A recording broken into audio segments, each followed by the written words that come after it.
Okay, here we are at part 3 of the red tree. This is a step-by-step real-time demonstration video of a acrylic landscape painting. So we're continuing with our block-in stage, and we're comparing what we have so far to our reference photo. And I'm noticing that I have the field off on the right-hand side of the painting too high and too large. It's not matching the reference photo. And so I take my paintbrush and I hold it horizontally on my reference photo. You can see the big gap that shows of sky, and on my painting, nope, no gap. So I'm going to have to move that far hill down a little bit, and that will move the mountain down. We'll move the hill down, we'll move the sky down, and then the field will be in the right place. The other thing I'm looking at is the way the road is curving around there, and I have it going just straight over and straight down, and in the reference photo it actually curves out and comes back in. So that curve is a really key part of this painting, just the graceful, lazy curve of that road that invites you to take a walk. So I'm going to have to fix that. And this is the time in the painting to fix these big things. It's much easier to do it now than after you've put in some nice finishing brush strokes and you have to come in and cover them up because you got one of the big masses in the wrong place. So now I'm finding this sky color again. And an important thing to remember when you're mixing acrylic paints is that they dry darker. We've discussed this before in some of the other videos, but so as I take that paint and I put it up on the sky to see if it's matching, if it looks darker at all, it's not good, and in fact you're looking for a color that's slightly lighter than the dried color. Then you'll know that you've got the right color. So it's just a simple process of taking that sky color, or pretty close to the sky color, and redrawing my hill line at the right spot. As I said, this is the time to do it, and the extra time that you take now will make it much easier as you continue your painting process. Now I'm looking for that color that is the midground, the far mountains there. Now again, it's a blue color. Far mountains are always blue. And at first I got it too warm and too light, so I'm mixing a little more ultramarine back in, a little bit of phthalo blue back in there, until I find a color that makes me happy. And notice with that phthalo blue, just a tiny little bit of it. Tiny little bit of alizarin, tiny bit of phthalo, tiny bit of that cadmium red. You're just always comparing. Do I need this color a little redder, a little warmer, a little grayer?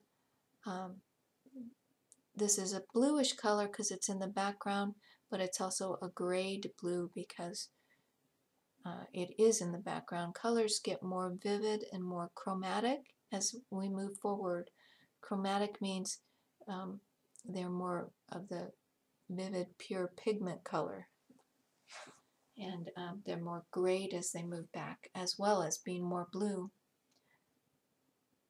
It's so important because my reference photo is an 8x10 and my painting is a 9x12. So that's not exactly the same proportion. So I can't look at my reference photo and take a ruler and measure, say, the width of the road or the height of that mountain in inches and then transfer that same measurement to my canvas, because the proportions are different. So you always have to compare the size to something else that's on your painting. For example, I might compare the width of the road to the width of the tree, and if in the reference photo the road is half the width of the tree, then I'm going to make my road in my painting half the width of the tree in my painting. It's a process of comparing always. Okay, here I am looking once more, comparing my reference photo and deciding whether or not I'm happy with that. I'm taking my paintbrush and holding it horizontally. I'm looking at the curve that I now have in the road. That's what I want to work on next. So I'm going with mixing up my dark. And I always make my darks out of Alizarin Crimson, Pthalo Blue, and Quinacridone Gold. Those are very bright, vivid colors, dark colors, and there are also very transparent colors. So when you mix them together, they make a beautiful, transparent dark. You don't want your darks to go dull and flat, and the transparency of those dark pigments help to do that. I also don't use any black. I think that when you put black on your palette, you get into this habit of using a little bit of black to gray everything down instead of using your complementary colors, and that makes your painting very dull and your colors very dull. It's not to say there isn't a place for black, and a lot of people like to use it, but personally I just prefer not to use it.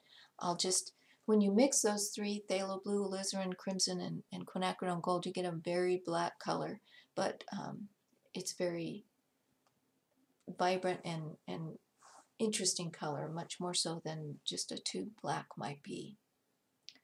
So here I've mixed some of that dark and I've adjusted the top of the road, and now I'm mixing a lighter color so I can adjust the curve of the road. I want it to swing out a little bit further. My mixture got too green, so if it's too green, you add red, because red is the complement of green. So adding red will knock down the green in the color. Right now I'm comparing, if I look straight horizontally on my reference photo, where the widest part of the road is, where is that widest part? It comes right about where that bush is on the right hand side. So I'm going to just compare those points and make sure I know where they are. Again, I'm taking some time with this curve of this road because that graceful curve is an important part of my painting. Finding where the light is and adding that to the edge there, and back in with some dark. So I have that little building that's in there, and that's going to be dark.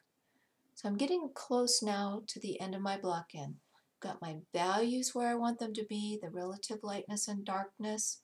I've got my shapes where I want them to be in relation to each other. And that's really what you're looking for. The paint's flat and thin, and it won't get in the way when I start putting on my final brush strokes. But take your time at this stage and make sure that you have it right before you move on, because like I say, it's much easier to fix it now than it is later. Okay, I think we can say now the block in is done, and we'll move on to the beginning of the finish of the painting. So from here forward,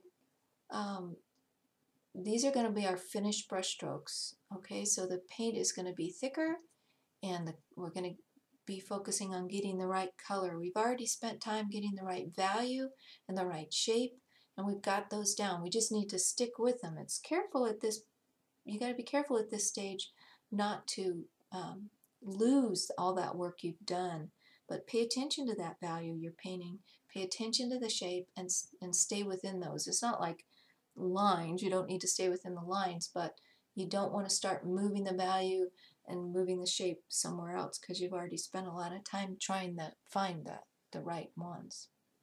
So I'm just starting back at the top or the back of my painting, and I'm going to work down and forward, laying one layer on top of the other, and starting with my sky. The things you think about when you're painting sky is that the top of the sky, which is kind of the sky that's over you, is going to be bluer than it is at the horizon. The horizon's going to go lighter, and it usually goes a little warmer along the horizon depending on the time of day. Now this time of day it's the middle of summer, and it's the middle of the day, probably early afternoon, and we have a little bit of shadows going on, but not a lot. So I don't have any sunset colors coming in. It's just a blue sky. But you don't want to just paint one flat blue color. You want to have a gradient, and the gradient you're going to use is going to be, you're going to decide which side of the sky is the sun on.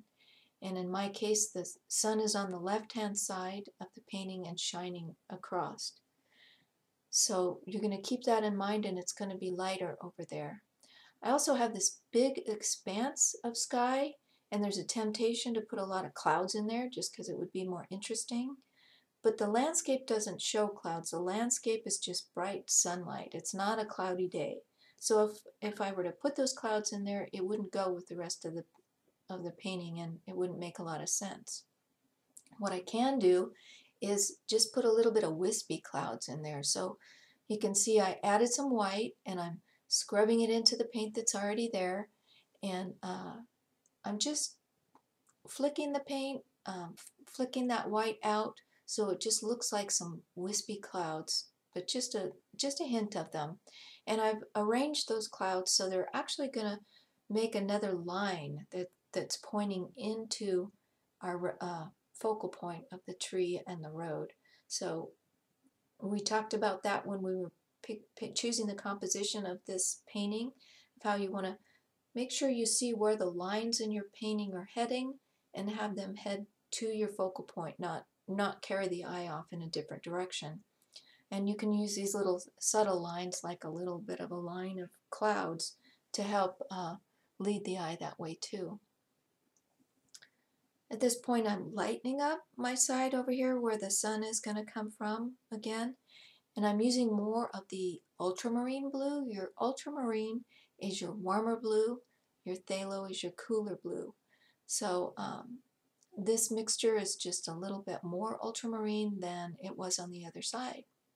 So I'm just brushing that in so I get a gradient from one side of my painting to the other, from lighter to a little bit bluer.